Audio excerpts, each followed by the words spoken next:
Hello, welcome everybody to our live knitting event. My name is Brenda K.B. Anderson, and I am usually a crochet instructor, but today I'm going to be teaching a knitting project. I'm very excited about that. I design a lot of toys in both knit and crochet, and it is one of my absolute favorite kind of projects to work on, so I'm very excited about this one.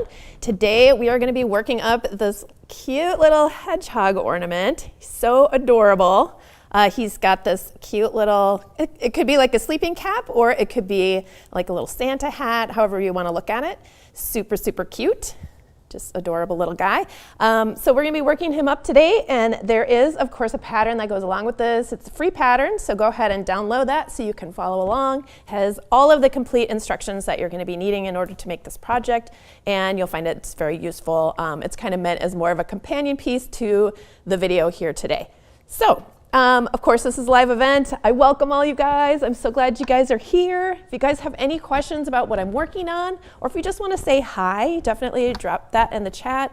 If there's something that wasn't clear, if there's just something you guys want to talk about, if you want to talk about if you've been working on holiday gifts so far, I'd be interested to hear that. Or what kind of holiday gifts you normally work on each year, or if there's something new this year, let me know that too.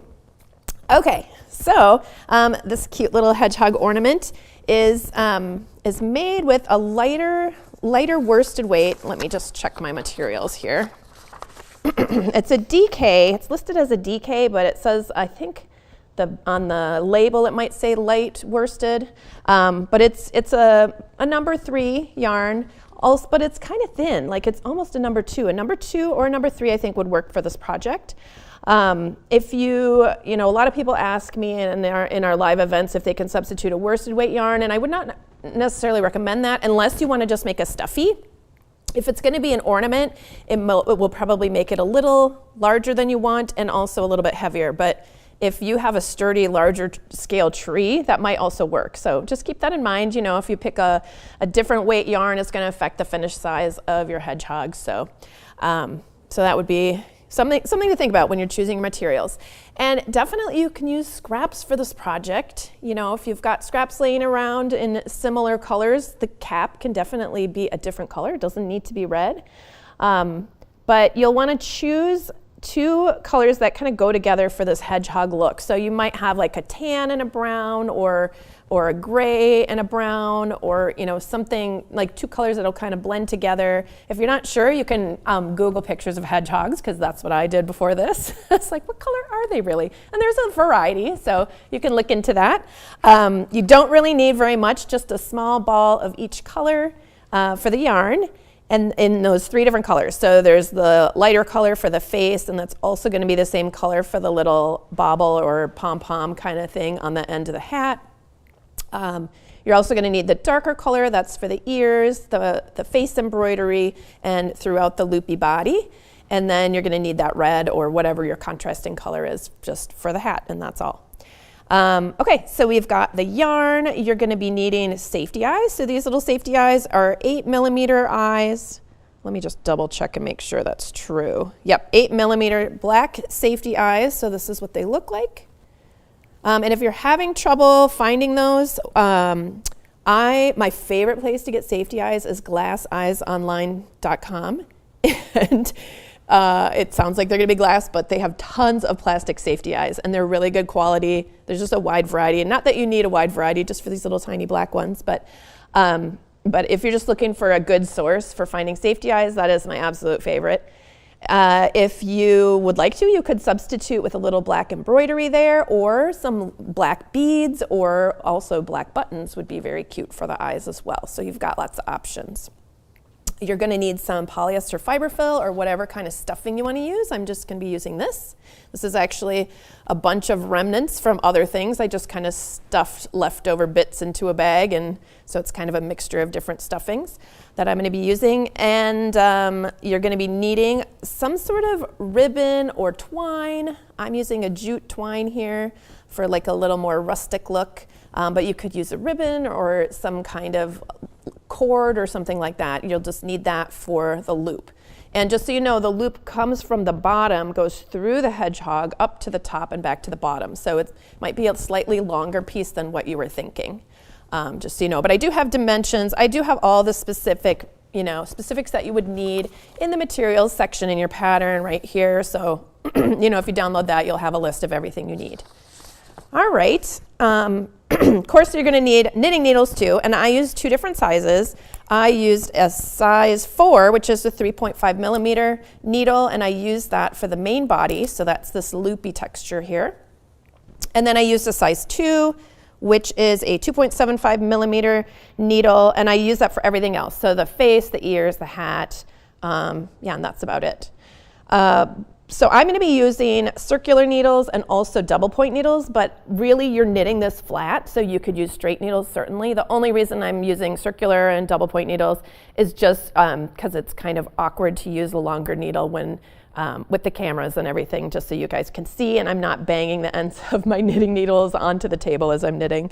That's the only reason I'm using, these other versions of needles here. But you can use any needle in those sizes, works out great. All right, let's see. Okay, let me just check in here. There was a question about what type of yarn this is, and I see that our host has listed exactly the yarn that I used. That information is also found in the pattern download as well, the colors, the brands, everything. But just to give you a little more background on it, it is an alpaca wool blend, I believe. Let me just check. Alpaca and wool, about 50% alpaca, 50% wool. It does not need to be those fibers. It could be all wool, it could be all alpaca, it could be a mixture, a blend of things. It could be acrylic, would be totally fine too. Just, something that's a little bit on the thinner side, so that way when you work this up, it's not gonna be, too large for your tree. Unless you want a stuffy, and then you can use whatever thickness gets you to the desired size. Alrighty, okay. So let's get started by just talking a little bit about the construction, like what we're going to be doing here. So first, we're going to be making the hat. So that's knit from the bottom towards the top of the hat, so bottom up. And we'll be knitting this little pom-pom thing. You could use an actual pom-pom. I actually tried that first, but I had a hard time making a pom-pom that's this tiny and having the knot be secure with this yarn, so I just chose to knit that instead, and I'll be going through all of that with you guys. And then after that, we're gonna start on the body, and we're gonna work that in turned rows, and we're gonna work it in the loop stitch. And then after we create most of the body, we're going to start working on the head, working back and forth in turned rows and doing a little shaping to get that little nose. And we'll make the ears separate, and then we'll sew everything together. All right, so to start the hat, you are gonna cast on 24 stitches, and you can cast those on in any method you like. Whatever cast on method you'd like is fine. I almost always default to the German twisted cast on because I don't know, for some reason that's just like, it just works in so many situations, and it's just sort of automatic. So unless there's a reason for me to use something else, I almost always use that. So that's what I use here. And the first row we're gonna do, we're just going to knit all the way across. Let me move this out of the way here. There we go. So we're just gonna knit all 24 stitches. And another thought about your knitting needles is, since this is such a little tiny project, you may find it helpful to use shorter needles. So, whether that's short straight needles, if you happen to have those, or if you just wanna use your double point needles for this instead, that's great. I just feel like when you're knitting something so tiny, it kind of helps to not have such a long needle kind of wiggling around. Also, the circulars work great too for this.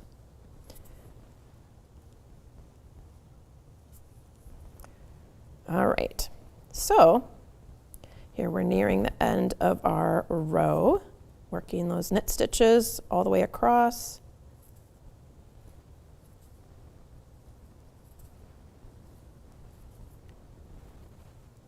And then to create a little bit of garter stitch texture, we're gonna work 3 more turned rows in that knit stitch, okay? So we're gonna turn our work like this, and then work another row of knit, turn, knit, turn, and knit. So we'll have a total of 4 knit rows. Let me figure out where we are in our pattern here. Miss Emmy says, looks so cute. I love hedgies. Me too.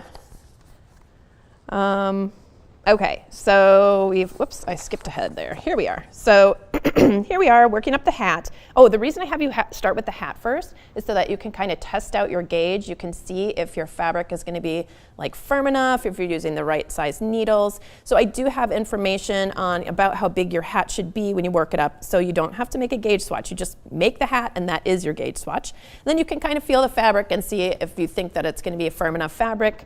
Because we're going to be knitting this up at a fairly firm gauge just so that when you put the stuffing in, you don't see big gaps between the stitches. So that's really important. Also, you'll know if you're on track to having a hedgehog that's about the same size as mine, and all that's listed in the pattern as well.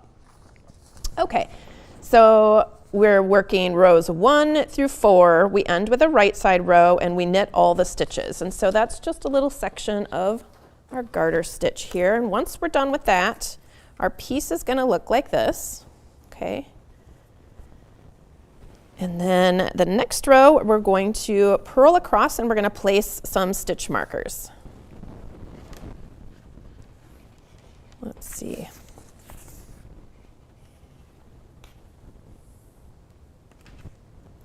Okay.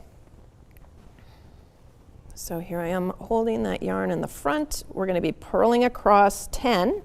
So we're going to purl 12. 1, 2, 3, 4, 5, 6, 7, 8, 9, 10, 11, and 12. And then we're going to place a stitch marker. We're just putting 1 stitch marker in here. And I would look for a stitch marker that's kind of small if you have it. This is the smallest size that I brought with me today, so I'm going to be using this. Just kind of stays out of your way if it's a little smaller. And then we're going to purl the rest of the way across. So that's 12 more. 1, 2, 3, 4, 5, 6, 7, 8, 9, 10, 11, and 12. All right, now we are going to turn our work. And now this is the right side of our piece. There we go. So at this point, we're going to knit 10, then we're going to slip, slip, knit, then we're going to slip the marker, then we're going to knit 2 together, and then knit 10. So basically, we are, on either side of the marker, we're doing a set of decreases, 1 on each side of that marker.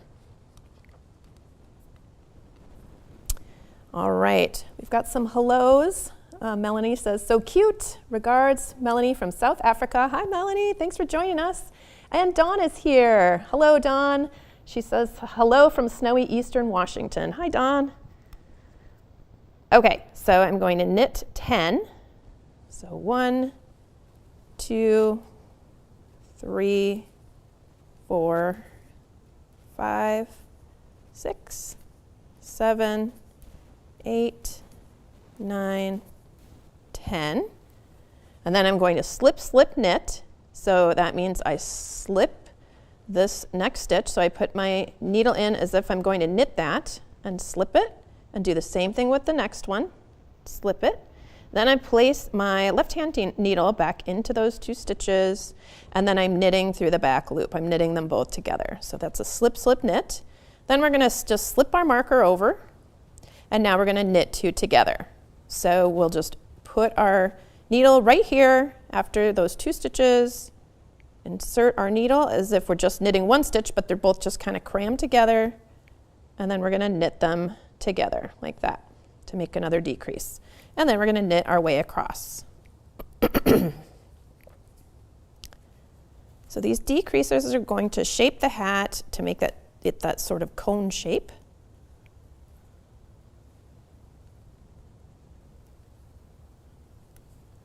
All right, I've made it all the way across to the end.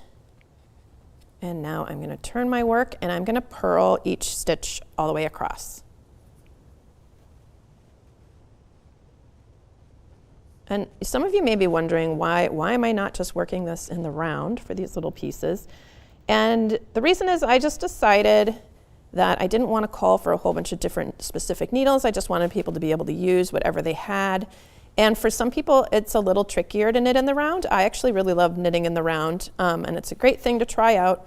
But I wanted to just focus more on the loop stitch technique, and then also the other sewing things together that is necessary when you make a lot of toys. I mean, some toys you don't need to sew pieces together, but I think that that's a really good skill to know how to have, sewing things together, and it just opens up a lot of possibilities for you if you're able to do that. So I wanted to make sure that we had some things to sew. All right, I've made my way across, purled each stitch. Now we're going to turn our work around and we're going to basically do the same thing. We're going to knit across until there are 2 stitches left, and then we're going to slip, slip, knit. So we're knitting across until there's 2 stitches left before stitch marker.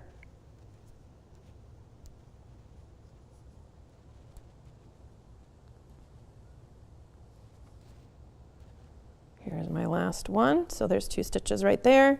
And we're going to slip, slip, and knit them together. And then we're going to slip our marker.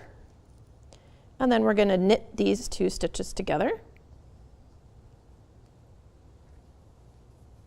And then we'll knit our way across.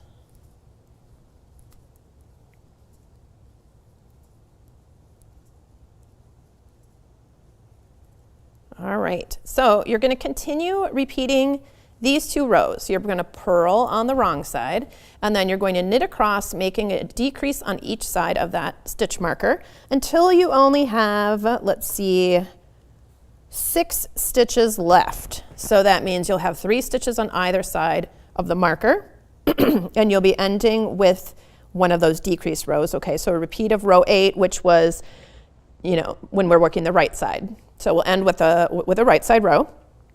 And then row number 23 and row number 24, both of those rows you're just working even. So row number 23, you'll purl across. Row number 24, you'll knit across.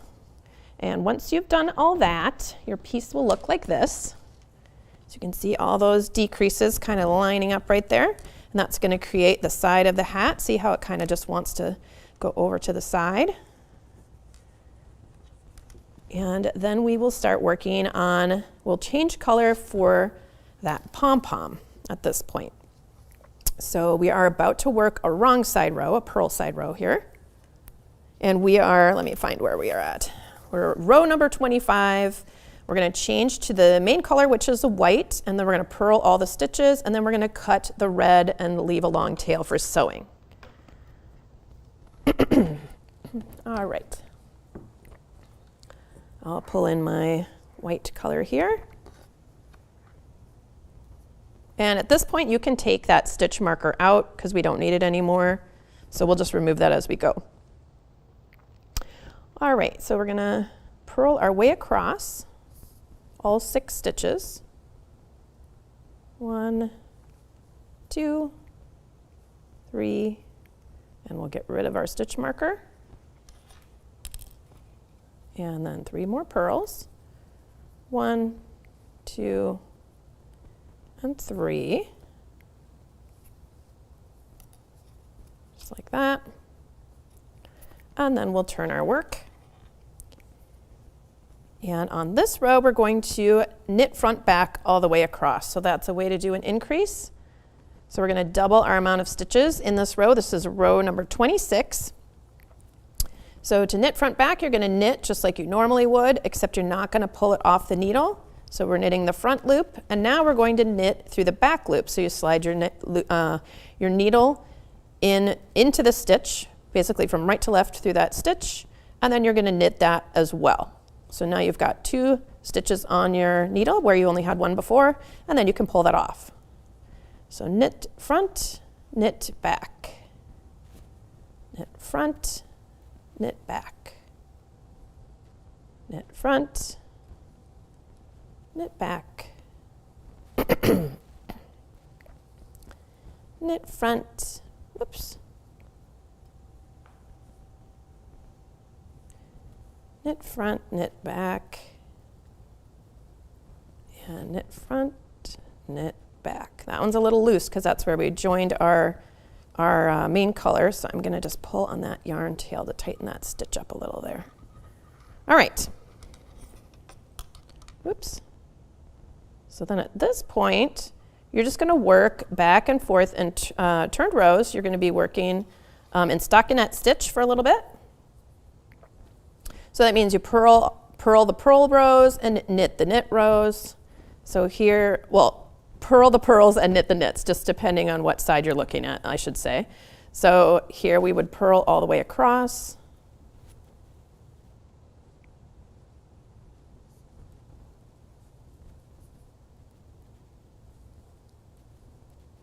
Just making one purl stitch into each stitch across here.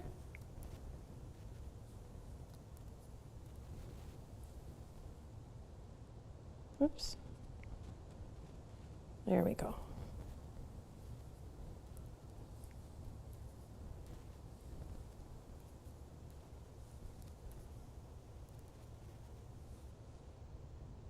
Oh, looks like I split through my yarn when I put my needle back in it, so we'll just fix that. There we go.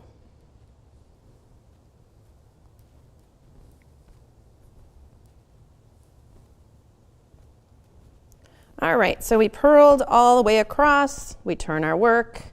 Now you can see all the knits. You would knit across that.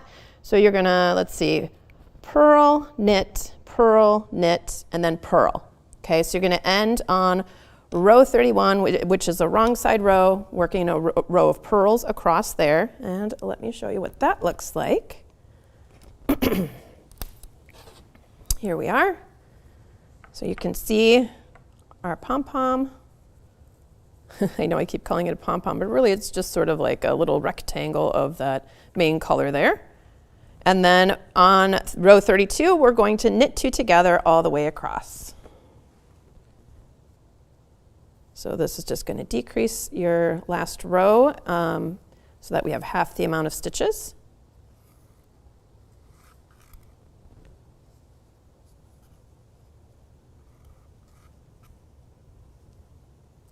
We're just working those knit two togethers, just like how we were working them earlier in the hat in that red color.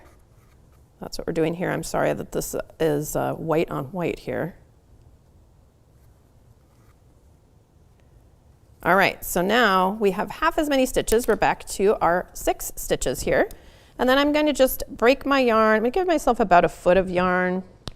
And then I'm going to run my yarn through the last 6 stitches here, and we're going to pull it tight to kind of cinch in the top.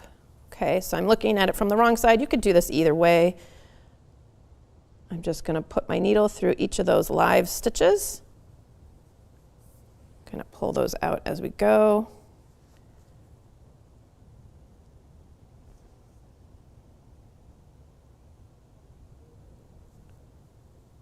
There we go.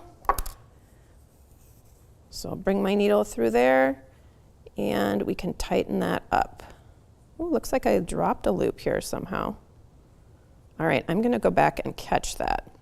So I'm going to go through all of these stitches and catch that loop. There we go. Just missed one of them somehow. All right, so then we just pull that tight like this to kind of be the very tip of the pom-pom.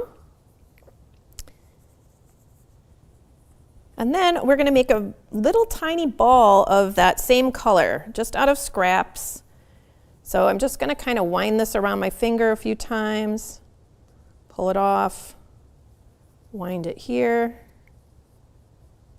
We're just making a little tiny ball. You can also use stuffing here, but I found that I could kind of just get this a little bit more of a round shape. It just seemed easier to use like a little bit of scrap. So, and it wanted to stay in place and it wasn't popping out when I was sewing it, as when I tried the stuffing, it was kind of doing that. So that's why I'm creating this tiny little ball of yarn. And I also like that it gives it just the teensiest bit of weight to it, which was nice because then it kind of just hangs down when he's got it on. I think that's probably big enough. So you just make a little tiny ball of yarn and you're going to set it into the pom-pom like that. I'm just pulling the pom-pom fabric up around it, and then we will stitch this together. So you can use a whip stitch or a mattress stitch, whatever kind of stitch you want to in order to stitch it closed. I'm just going to go right through the center of those V's right here and grab a little stitch on this side and come over and grab a little stitch on this side.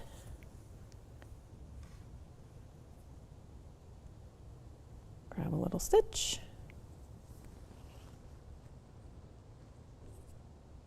And a little bit over here as well.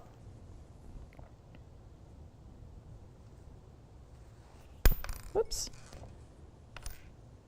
And I'll pull this nice and tight to kind of seam that. And I've got a loose stitch here because that's where I join my yarn. So I'm just going to tighten those up a little bit.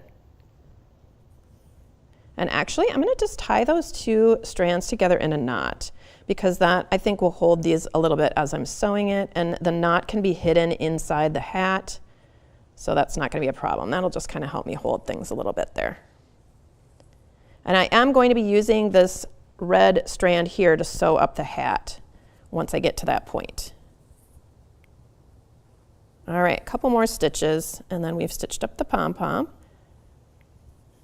And then, just to give it a little bit of extra definition, I took my yarn, the main color yarn, and I wrapped it around here a few times to make it nice and tight.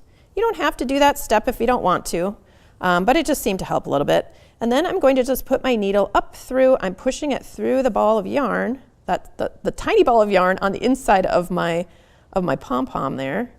And I'm just gonna sew back and forth to kind of weave in my end a little bit.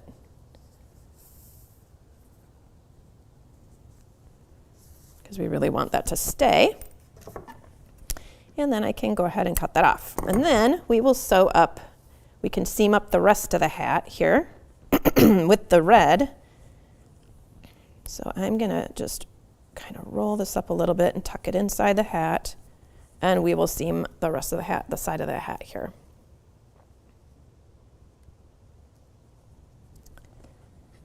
All right, so we don't want to see any of this white.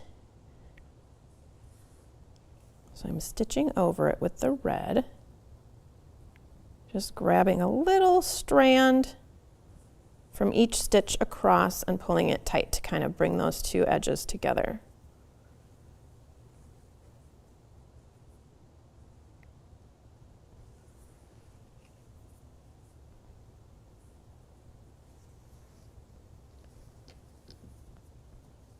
And Melanie's saying, what colors would it look nice in?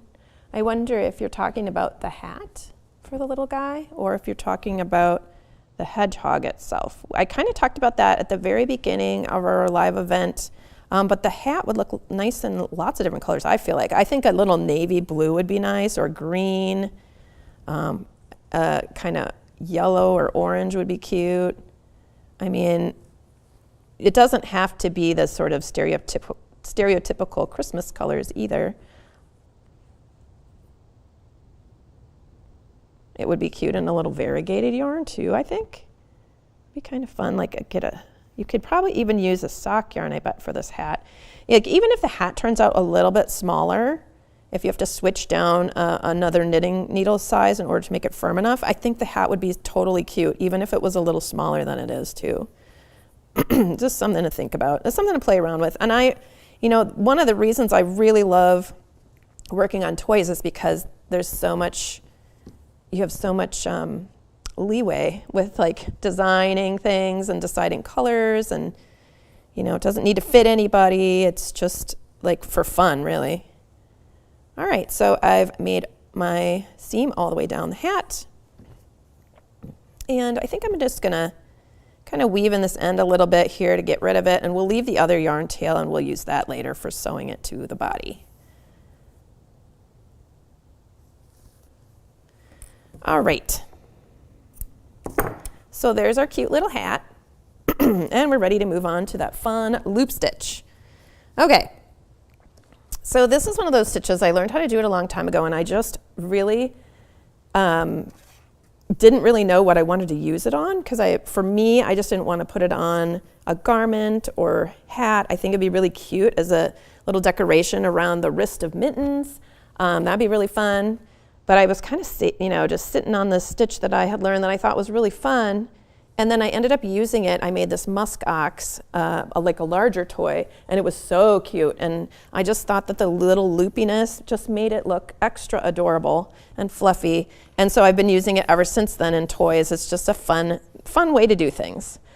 All right, so we're gonna switch to our larger needle here. And I'm gonna cast on 24 stitches, but I am going to be holding these two strands of yarn together, because throughout the whole body section, we're going to be working with the two of them together so that it has this nice, two-tone kind of look to it. So I'm going to go ahead and just cast on my 24 stitches. You can cast them on in any method you like. I, again, am defaulting to the German twisted cast on because that's my favorite. So 3, 4, 5, 6, 7, 8, 9, 10, 11, 12,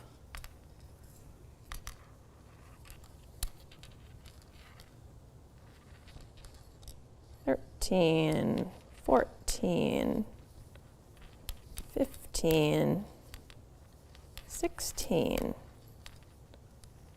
17, 18, 19, and 20, 21, 22, 23, 24. Okay, we've got our 24 stitches. Let's see. Oh, Barb says, ooh, I'm late and watching this on double time to catch up. I only have knitted flat things like a scarf before, but hedgies are my favorite. Well, this won't be too much of a stretch for you because it's all knitted flat, really, and then we stitch it all up. So you're secretly still going to be knitting flat. Christine says, hi, Brenda, when you get to the loop stitch, can you show us an English style of knitting? Such a cute pattern. Okay, Christine. I am terrible at knitting English style. I just revert to continental all the time, and I am going to try and show this for you, though I've been practicing at home because I had a feeling someone was going to ask this. So I'm going to give it my best shot, and I'm going to do it really slowly because that's the only way I can do it. And please forgive me because it's not going to be, it's not going to look as smooth as someone who naturally knits that way. Okay. So I'm going to start out with continental style and explain it, and then I'll revert, and then I'll go back to showing you in the English style. All right, so here we've got all of our stitches cast on, and to do the loop stitch, and the first row, we're going to loop stitch in each stitch across, okay? So the way that you do that, and I do have a full picture tutorial on creating the loop stitch, but it is shown continental style. But I do have like instructions written out and then the photographs of what I'm doing for each step, just in case you need, something a little bit, up close and not moving to help you understand what's going on there. But of course, you can watch this video over and over until it makes sense also. All right, so and I'm going to be working through each of these loops. Now, because they're held together, I'm working as though they are one strand of yarn, okay? So just keep that in mind. I'm not going to work through the brown separately from the white. We're just considering this one strand of yarn. Okay, so to do a loop stitch, you're going to make a knit stitch, just like how you normally do, but you're going to leave it on the needle, just like that. Then you're going to take your yarn tail and you're going to bring it between your needles to the front, and then you're going to put it around your thumb and bring it back in between your needles. So basically what you have is your yarn is coming through, looping around your thumb and going back. Then you're going to knit the same stitch again, like this. And now you've got 2 loops on your hook with this long loop in between. And that, that thumb loop is that's what's going to be creating the larger loop. Then at this point, you can bring your stitch off your needle, and then you're going to pass this second stitch, or really the first stitch that you did, over the most recent stitch that you did, like this. Okay, and then when you do that, it's like kind of like you just decreased it, and that way you're back to the normal amount of stitches, the same amount that you had before, and then you just give that loop a little tug. Okay, I'm going to show you a couple more times in the continental style, and then I'm going to show you the English style as best as I can. All right, so we're going to knit the next stitch. So we're knitting, that's how we begin the loop stitch, so we just knit the stitch like normal, then we bring the yarn between the needles, and I do this by just kind of putting my thumb in here like this. Here, let me just show you what I've got here.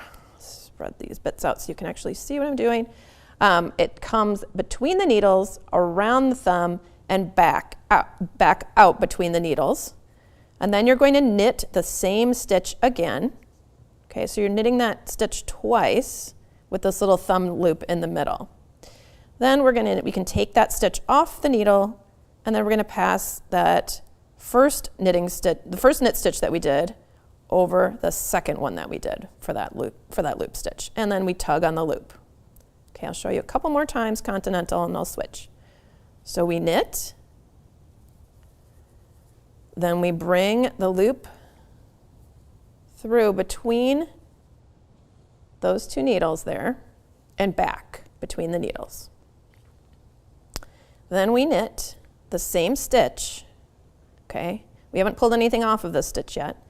Then after we have the second knit stitch, then we bring the first one that we made over the second one, like that.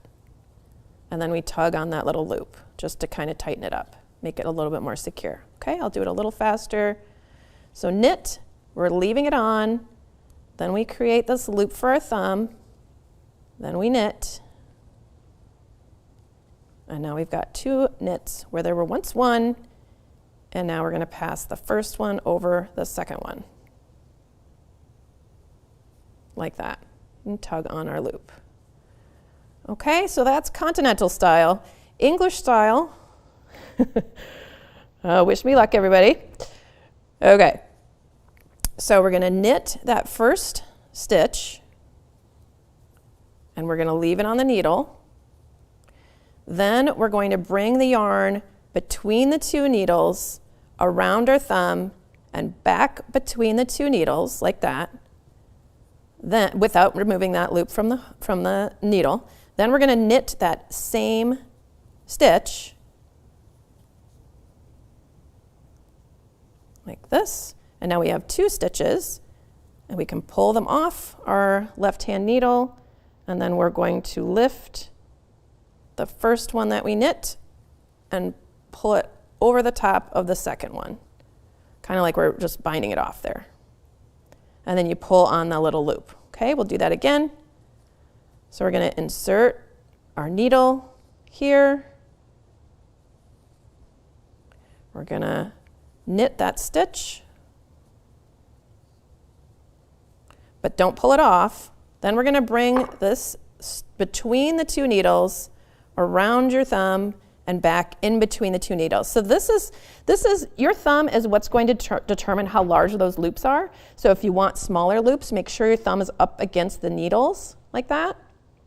If you want larger loops, you can pull your thumb away from it and hold it a little ways away. That's how you can control the size of your loops. I just put my thumb right on it. My loops are pretty small, and I think they look just fine. All right, and then And then we're going to knit that same stitch again, like this. And then we're going to bring the first knit stitch over the second, like that. And we'll just tug on that a little bit to tighten it up. Okay, I'll do that one more time. So we're going to knit our next stitch, wrap the yarn, pull it through. There's our knit stitch. And then we're going to bring our yarn between the tips of our needles, and then we're going to wrap it around our thumb and bring it to the back. And I have tried this by wrapping it around the top of my thumb and around the bottom, like, sorry, in this motion. Let me just pull this back here. I've done it this way, from the bottom to the top, and I've done it from the top to the bottom, and it really does not seem to make a difference in this project. I would just pick one way or the other and then be consistent about it. I just feel like that was probably just gonna just be a better idea to be consistent. Usually consistency pays off, but I don't think that it really makes that much a difference, especially since, you know, when you look at this, you've got all those colors going on, you have all these knots and these loops. I don't think there's any way to even tell which way you wrapped it. All right, so hopefully that made sense. Let me know if you need me to do any of that again. Okay, so you're just going to create a loop stitch in each stitch across. And yes, that did take me quite a while to be showing you that, but I was kind of doing it a little bit slower. This is, though, just know, this is a slow stitch. It takes a while because you're making that loop, you're knitting each stitch twice, plus you're making that loop, especially at the beginning, it's a little awkward. So just give yourself some extra time, especially for the first couple rows of this, and then your body will start to catch on, and then you'll be able to wrap those loops easier and hang on to everything better. And it's really, you know, you'll be amazed at how much you pick up after a couple of rows. It will get faster.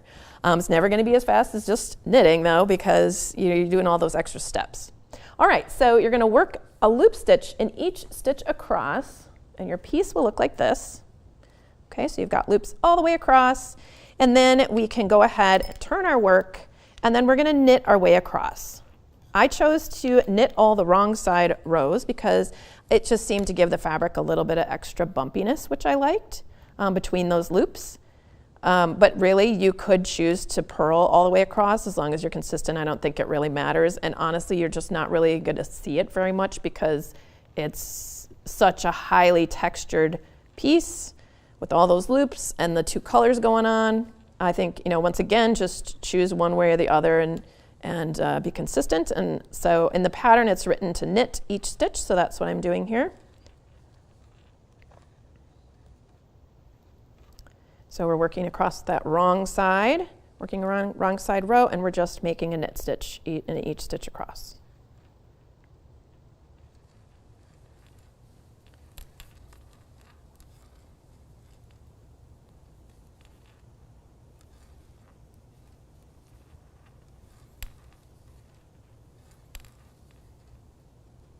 And the loop stitch, that's one of those things where you can choose if you want to go every other row. You could also, if you were working in the round, you could do a loop stitch on every round.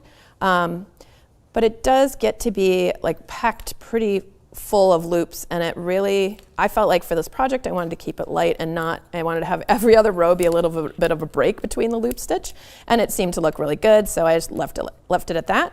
So after you do your knit row, then you're going to go ahead and do another loop row. Okay, so you're just making loops on the right side, and it will be very obvious what the right side is because you'll have that first row loop sticking toward you. You can see they just want to poke forward there. So you're going to loop stitch all of the right side rows, and you're going to knit stitch all of the wrong side rows. And you're going to work a total of, let's see, 15 rows. And so you'll have 8 rows of loops when you're done, okay? Let's see, let me grab that sample. This is what it'll look like once you have worked up your rectangle of loops, just like this. And then, then you can cut the darker color, you can cut the brown yarn, and just leave a little bit of a length so that you can sew things together later, because you're going to be sewing a seam in the body, so you can cut the dark yarn. And then we're going to continue On the wrong side, we're going to make a row of pearls in white.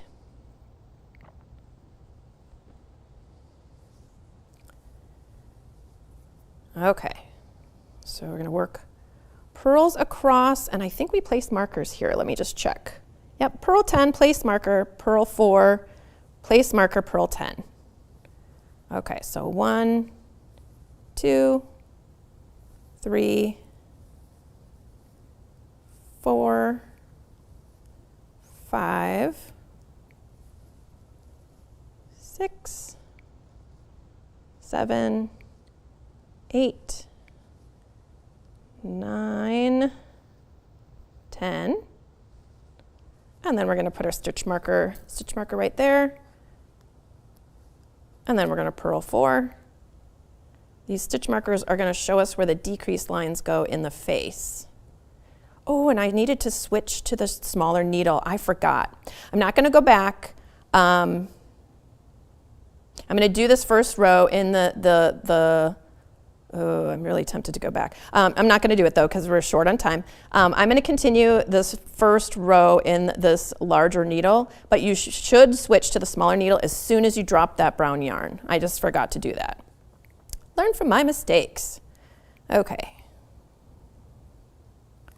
Let's see where we're at here. This is let's see, 1, 2, 3, 4, and then I'll put another stitch marker here. And then we're going to purl the rest of the way across.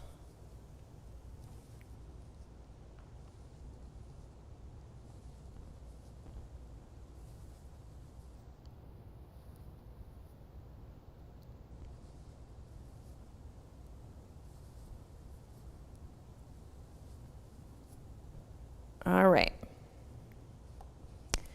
Okay, so now switching to the smaller needle. Oops.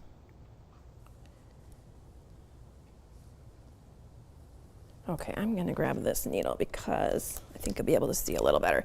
Okay, so now we are going to be working back and forth in turned rows, and we're going to be making decreases again just to the outside of these 2 stitch markers. So we're going to make a knit stitch all the way across until there are 2 stitches left before the stitch marker. So knitting, knitting, knitting, knitting across until we get to 2 stitches before, which is right here. There's 2 stitches before that first stitch marker. Then we are going to knit 2 together. And then we're going to slip the marker, and then we're going to knit the 4 between the markers. And then when we've reached the second marker, we'll slip that marker, and then we're going to slip, slip, knit. So this time when we're working back and forth, we're doing a knit 2 together first, and then the other half of the pair of decreases is going to be the slip, slip, knit. In the hat, it was the opposite. So I'm just making sure you notice that in the pattern. And then we'll work our way across to the end here.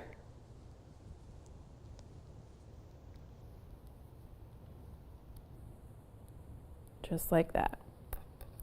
Okay, and then so on the next row, you're going to purl across. And then on the following row, you're going to do your decreases again. So you're doing your knit 2 together, working across, slip, slip, knit, just after that stitch marker, and working to the end. So you're going to continue working back and forth until you have, let's see, 8 stitches left. And then, here we go. Your piece will look, oh, it looks like I have one more set of decreases to do, so we'll do that.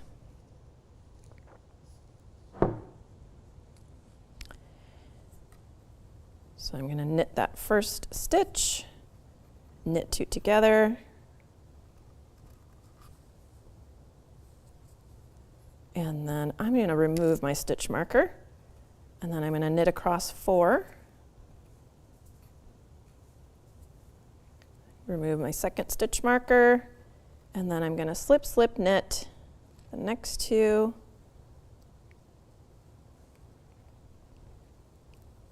and then knit the last one. Okay, so now we have a total of 8 loops on our hook, or on our needle. Can you tell I'm usually teaching crochet? And then you can go ahead and just cut this yarn, leave yourself a yarn tail in order to do some sewing with. And then we're going to use a yarn needle to run it through all of those live loops, and then we're going to pull the tip of the nose closed.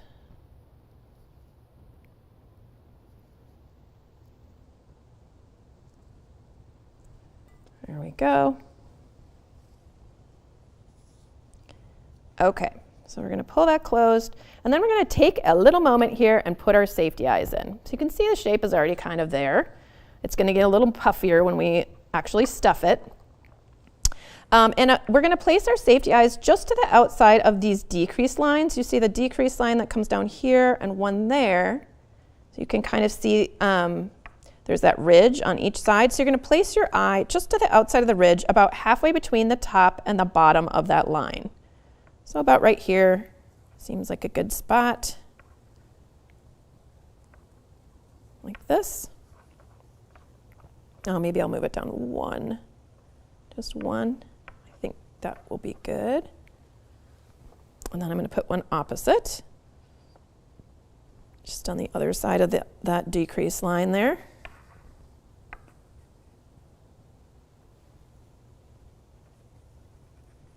Let's see. Just want to make sure it looks even. That looks pretty good. You can also count your stitches. That will probably help you know. And you can look at your lines on the back of your, those kind of purl bumps on the back. And now I'm going to place my backing on. It's going to go flat side toward the fabric till you hear it click into place. If you're using beads or embroidery, of course, you just can add that later after you're pretty much done with your ornament. All right, so we've got our eyes in place, and now we're going to go ahead and start seaming this up. Again, I'm going to do a mattress stitch, but you could do you can do a whip stitch here. Actually, I'm going to do a little bit of a whip stitch at the very tip of the nose here, just to kind of bring those together.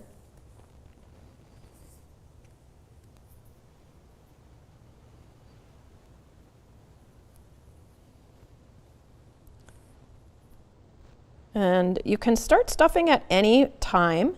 I usually wait until I get most of the head stuffed, and then I put a little bit of stuffing in. Or you can really just wait until you have stitched almost like the whole underside of the hedgehog in order to stuff it.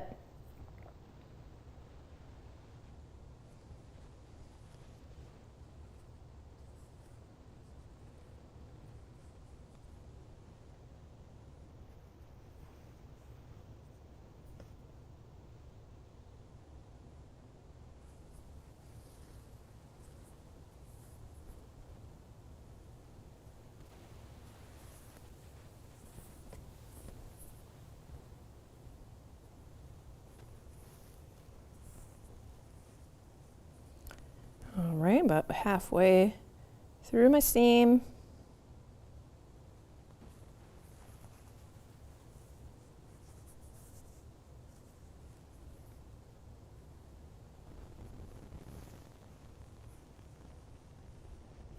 So the seam that I'm making right here, this is the underside of the hedgehog. So it's not going to be quite as visible, so you don't need to worry too much. And really, you shouldn't be too worried. This is a very cute little project, and it's supposed to be fun and adorable and make you happy. So just quit worrying. If you're worried, just stop. All right. I've reached the end of that solid lighter color. And now, at this point, we should have a yarn tail here for the darker color somewhere. Here it is. So I am going to add that to my needle so I can stitch with both of them. You don't have to, but I just feel like it makes your stitches a little less obvious because you've got that 2 color mixing thing going on still. And also, it's just going to make it a little bit stronger. Okay, so I'm just going to do a whip stitch at this point because you really can't see what's going on at all. It's very textured, so you don't need to be so precious with your stitching. You can just do anything that's sturdy at this point and gets those two edges together. So I'm just going to do this whip stitch across here.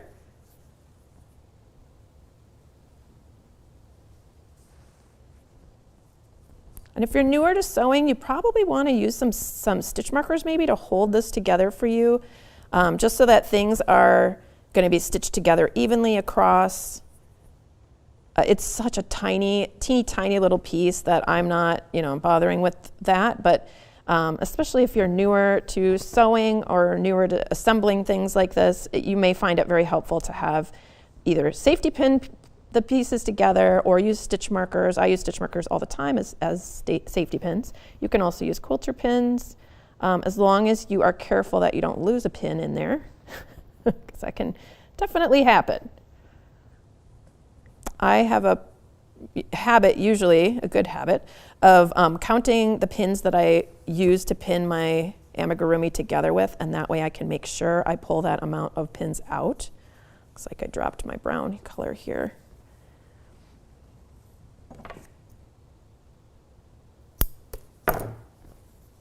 All right, so I'm at the end of the flat side of the rectangle here, and this is where I'm going to stuff my little hedgehog. And when you do that, take care when you're stuffing the nose to really get it up into the tip of the nose.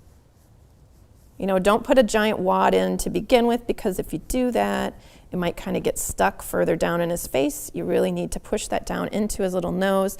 And part of stuffing things when you're making a toy or this ornament or whatever is purposefully putting the stuffing in there and shaping it with your hand to give it the shape that you want. It's because we're making the outside is with the very squishy, stretchy fabric, it's going to sort of take on the shape of the stuffing underneath. And I think a lot of people don't realize that can happen, and you just kind of stuff it and then sew it up, and then sometimes it's lumpy or sometimes it isn't the shape that you wanted. So like if you want the nose to turn up a little, you can do that, and you can further reinforce that when you get to the point of adding the embroidery. All right, this seems pretty good.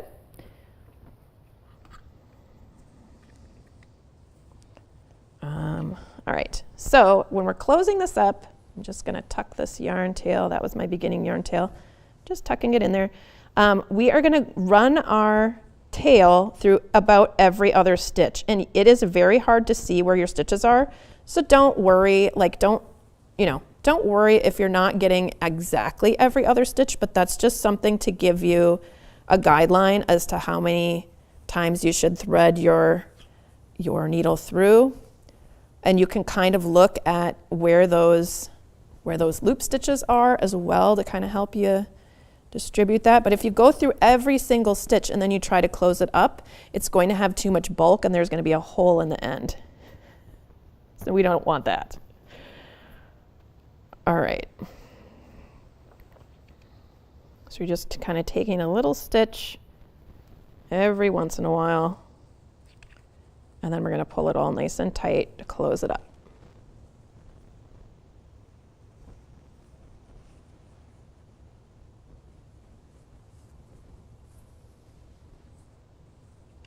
There we go.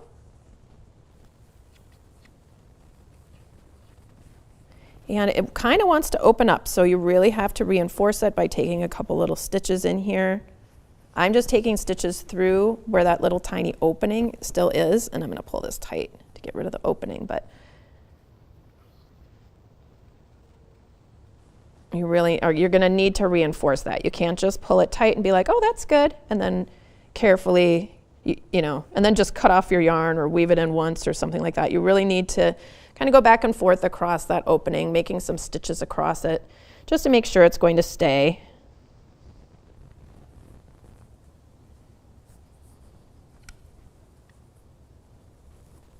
And just try to avoid stitching any other loops down.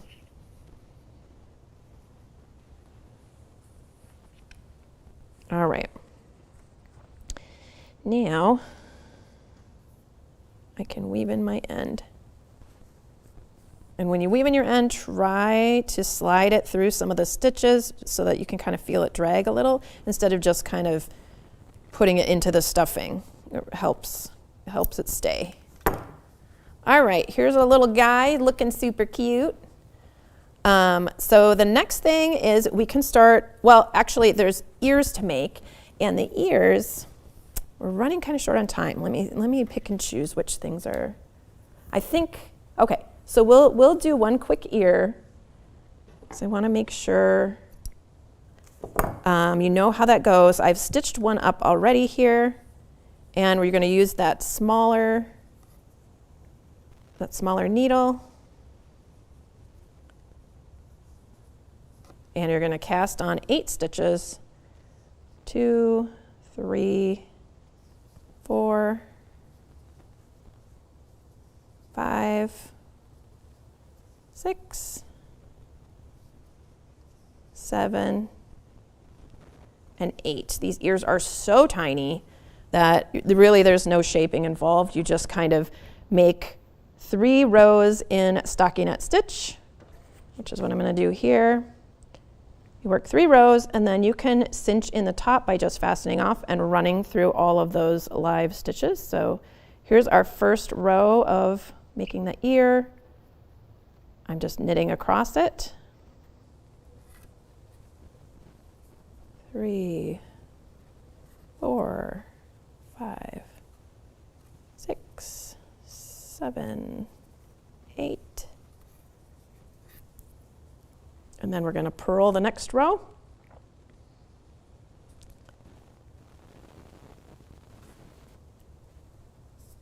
One, 2, 3, 4, 5, 6, 7, and 8. And then we're going to knit one more row, making the world's tiniest rectangle. Okay, 1, 2, 3, 4, 5, 6, 7, 8. All right, so then at this point, you can cut your yarn. And we're going to use a yarn needle to run it through those last 8, the live loops, those 8 stitches there.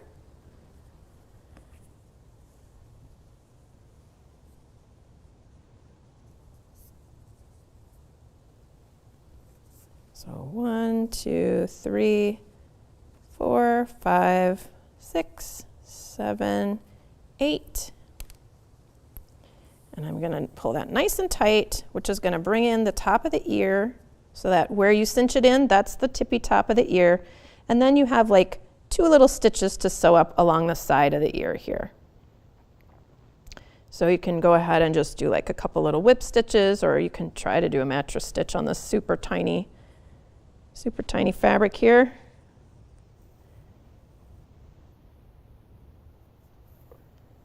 And that's it. So for your little itty bitty little ear.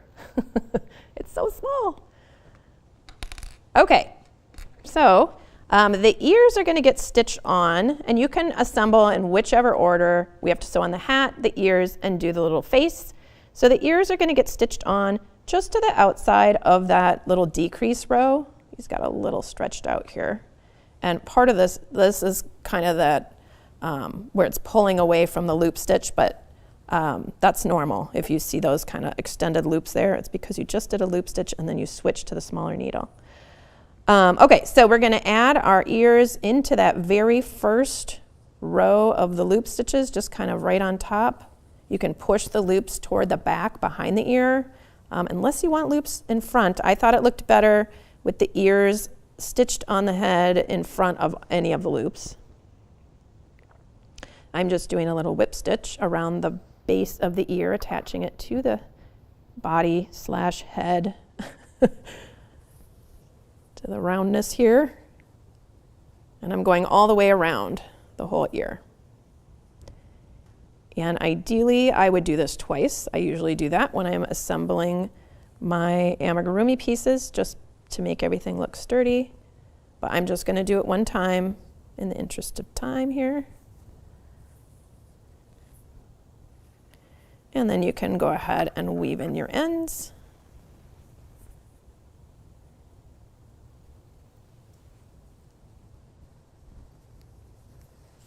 So there's first end.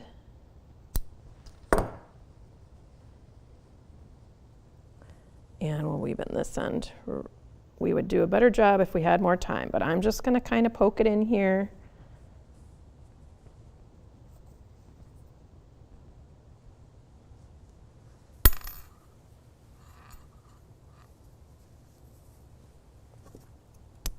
All right, and then you would sew the other ear on right over here, so it's just to the outside of those decrease lines.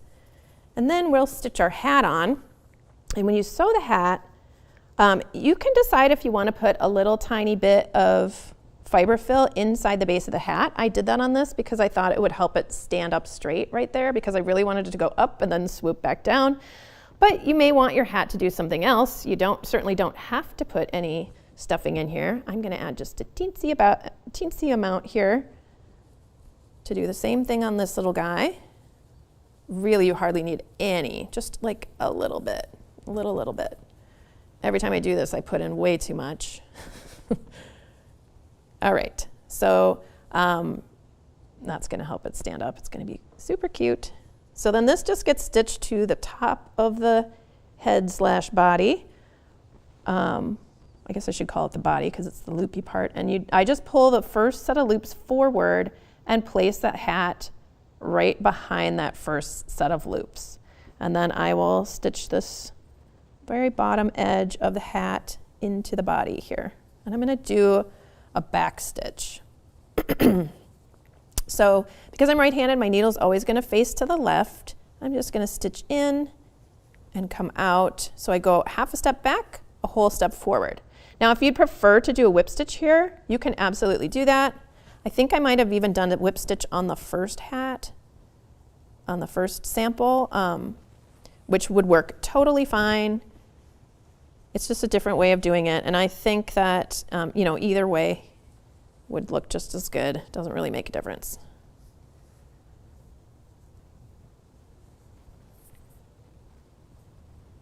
So I'm just kind of squishing the hat down onto the head when I take those stitches. So I'm making sure that I'm not just going through the hat, that I'm really going underneath the fabric of his body here. And again, using quilter pins to hold this in place would be great. So if you're going to do that and you're newer to sewing, when you're adding a quilter pin to something, you go in and come back out just like you're making a stitch. If you just put your pin in like that, it's not going to do anything, and very likely it's going to fall out or get lost in your piece, and it's going to make you very frustrated. So I'm just making sure that those little loops are in front of the hat because I think it looks cuter.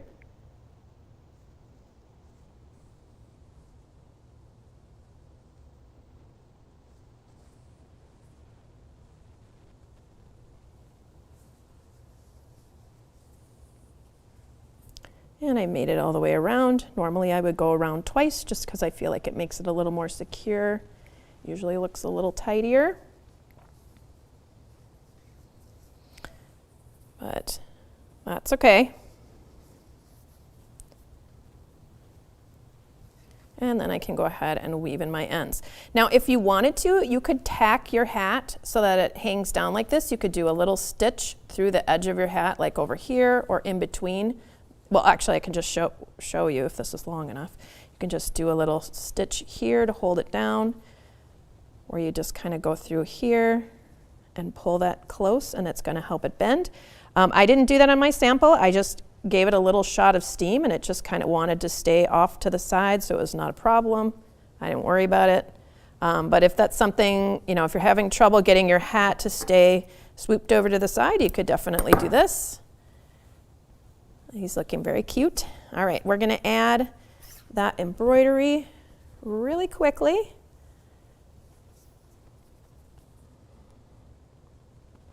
And you'll just have to imagine he has two ears. You can use your imaginations. Look, we have so many comments, you guys. I feel bad. I'm kind of ignoring them just because, well, I'm not really ignoring them. I want to be reading them, but I'm not able to answer every comment right now because I'm just trying to get this finished up so you guys can know how to do it. But I'm going to be checking over those later. Okay, so the first thing you want to do is just kind of anchor your yarn in place by taking a little stitch until it feels like it's not going to slip when you pull on it. There, that feels nice and solid. Okay, and now we're going to make a stitch. Here, I'm going to come up right here through the very tip of the nose where everything came together. And I'm going to make a little vertical line right in the middle of my stitching line right there. And I will come out over here off to the side, just a little bit up from the level of where I'm going in. So now I'm not going straight across like this, I'm going up at a little bit of an angle here. So this vertical line is going to be that little line that connects the nose to the mouth.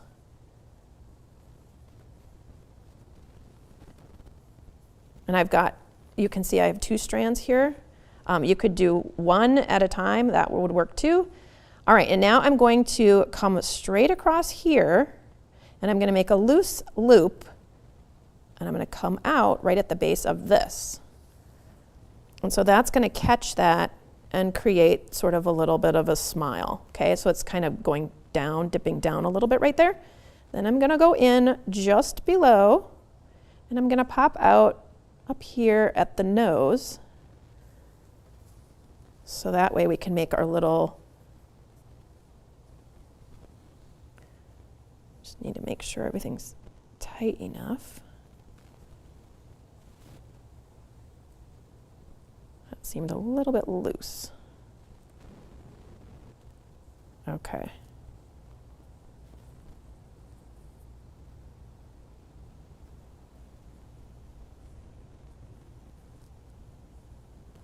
There we go. That's better. Okay, so now we got that little smile, like a little bit of a smile curve there.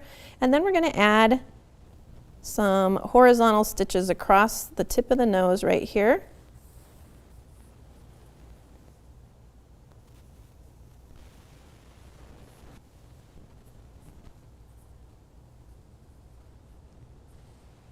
We'll do that a couple times.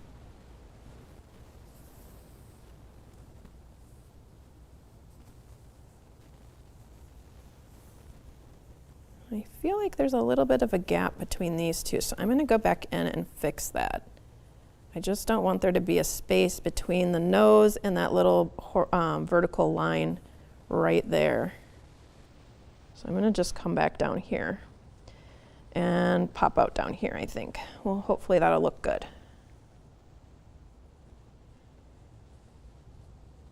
Oops, let's pull that out. I don't like that. Sometimes with the face, you know, obviously this would be easier if I wasn't trying to do this quickly. If you're trying to undo something that you stitched, if you pull on both directions to make a very taut line between, you can undo your stitch like that. Okay, I can see that I just need to go back in right here, and I think it'll be okay. Try that. But when you're making the face, it's always best to just take your time with it, because little tiny blips, little tiny things can kind of show up and make it less cute if you're in a hurry or, you know, just not being careful enough. But that looks pretty cute. I think that looks good. So I'm going to go ahead and just weave in that tail over here. And then the last thing is talking about that loop. We'll add that loop here, the hanging loop. All right, where did it go? Here it is. Okay, so I'm just going to put this on a yarn needle, and we're going to come up from the bottom, and I do have some tips on getting it to be a good balance point. He seems a little heavier at the front. I think it's because of the hat. So we want it to come out very close to or even through the hat. So I'm going to come in from the very bottom, just poking my needle through, and I'm going to squish his body so that the needle can reach, and I'm going to come out right through the back of his hat. So I went in through the body here, and I'm coming out right about here. And I'm going to leave this just kind of hanging out for a minute. I'll make a little loop, go back down a stitch or two away. And I'm going to come out through the body, like a stitch or two away from where I entered. So right about here. And then I can decide how long I want my loop to be. Maybe about like that. And then you can kind of just test it, see if it's balancing. This seems to be balancing well. I did put some extra notes in how to know which way to move it if it's not balancing, like if his nose is going up in the air or if his nose is going down. So I'm just tying a little knot right here at the bottom of him. That's why it's really important that you come out a stitch or two away. Otherwise, that's not going to, it's just going to fall back into your hedgehog. All right, and once you've tied that, then you can go ahead and just poke these back down into his body.